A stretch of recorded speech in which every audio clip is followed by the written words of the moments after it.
you told your friend you're not okay, and tell me what's wrong and why you never.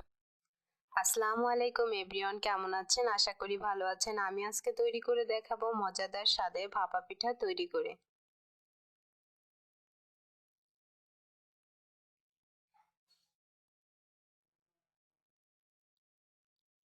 ভাপা পিঠাটা তৈরি করার জন্য আমি এখানে নিয়েছি চালের গুঁড়ো। এখানে আমি 1 কেজি পরিমাণে চালের গুঁড়ো নিয়েছি, আর নিয়েছি নারকেল কুড়ানো এবং খেজুরের গুড় আমি ছোট করে কেটে নিয়েছি।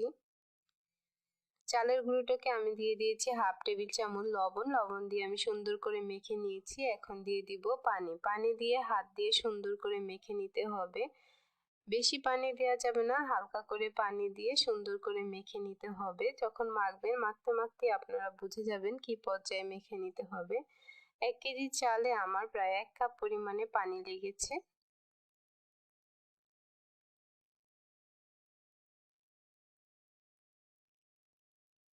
হাত দিয়ে সুন্দর করে মেখে নিতে হবে, সবগুলো গুঁড়ি যেন মাখা হয়ে যায় সেইভাবে খেয়াল রাখতে হবে।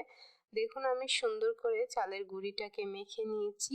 এই পর্যায়ে মেখে নিতে হবে। এমন অবস্থায় এসে গেলে যখন হাত দিয়ে চাপ দিয়ে দেখবেন গুঁড়িটা এইভাবে দলা পেকে আছে কিন্তু ভেঙে যাচ্ছে না, হাত দিয়ে হালকা চাপ দিলেই ভেঙে যাচ্ছে, তখন বুঝবেন যে এই গুঁড়িটা আমার রেডি হয়ে গিয়েছে। গুঁড়িটা রেডি হয়ে গেলে একটা ছাঁকনি নিয়ে নিতে হবে।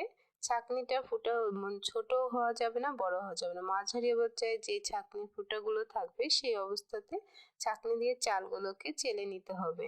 চালগুলোকে চেলে নেওয়ার পরে এরকম সুজির মতো হবে।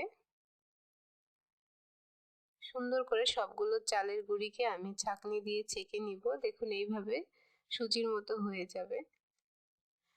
এদিকে আমি পিঠা তৈরি করার জন্য চুলায় দিয়ে দিয়েছি পিঠা তৈরির সাজ এবং দিয়ে দিয়েছি পানিটা এবং সাজটাকে দিয়ে সুন্দরভাবে পানিটাকে ফুটিয়ে নিতে হবে।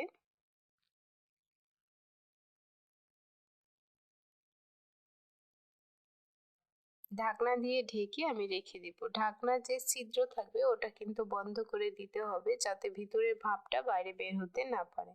সবগুলো চালের গুঁড়ি আমি সুন্দর করে চেলে নিয়েছি খেজুরের গুড় এবং নারকেল। এখন পিঠাগুলোকে আমি তৈরি করে নিব। তৈরি করার জন্য এরকম আমি মাটির পাত্র নিয়েছি, আপনারা চাইলে স্টিলের পাত্রও করে নিতে পারেন। প্রথমে আমি কিছুটা চালের গুঁড়ি দিয়ে দিব।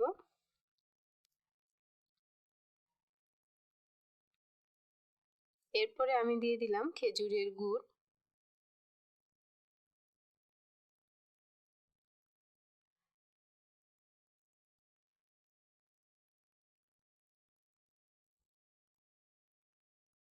নারকেল কোড়ানো,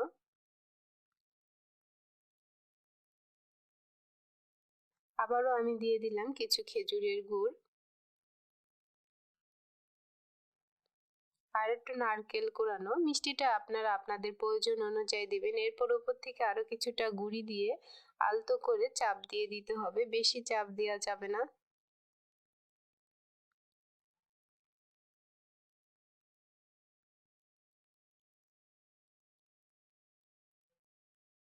আলতো হাতে চাপ দিয়ে কিন্তু পিঠাটা আমি খুব সুন্দরভাবে তৈরি করে নিয়েছি। এভাবে আমি বাকি পিঠাগুলো তৈরি করব। আপনাদের দেখানোর সুবিধার্থে আমি আরেকটা পিঠা তৈরি করে দেখাচ্ছি। এভাবে করে বানালে আপনারাও বাসায় খুব সহজেই কিন্তু ভাপা পিঠা তৈরি করতে পারবেন। আবারও আমি কিছু চালের গুঁড়ো দিয়ে দিব খেজুরের গুড়,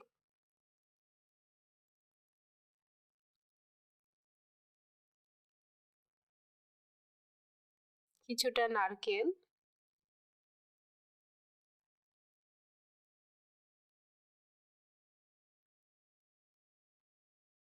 আবার কিছুটা গুড় দিয়ে দিব। গুড় এবং নারকেল টোটালি আপনাদের স্বাদ অনুযায়ী দিবেন। এখানে আমরা আমাদের স্বাদ অনুযায়ী দিয়েছি, আপনারা আপনাদের স্বাদ অনুযায়ী দিয়ে নেবেন।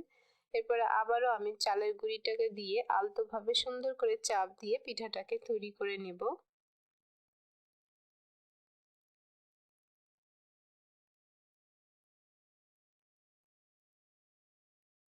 দেখুন পিঠা কিন্তু আমি তৈরি করে নিয়েছি। এই পিঠাটাকে ছাঁচে দেওয়ার আগে এরকম নেটযুক্ত কাপড় দিয়ে দিতে হবে। নেটযুক্ত কাপড় যদি না থাকে তাহলে সুতি কাপড় দিয়েও দিয়ে দিতে পারেন। এভাবে করে দিয়ে দিলে কিন্তু পিঠাটা দেখুন কি সুন্দরভাবে উঠে এসেছে।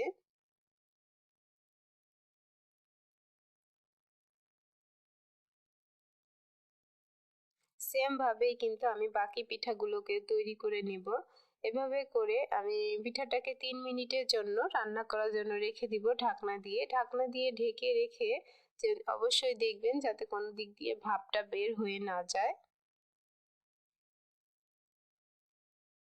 3 মিনিট পরে আমি ঢাকনাটা খুলে নিয়েছি এবং দেখুন কত সুন্দরভাবে কিন্তু আমার পিঠাগুলো তৈরি হয়ে গিয়েছে। এখন এগুলোকে আমি তুলে নিব। তৈরি হয়ে গেল মজাদার এবং দারুণ স্বাদের ভাপা পিঠা। চাইলে আপনারাও বাসায় খুব সহজে তৈরি করে নিতে পারেন। Hey there. Subscribe to my channel and also press this bell icon.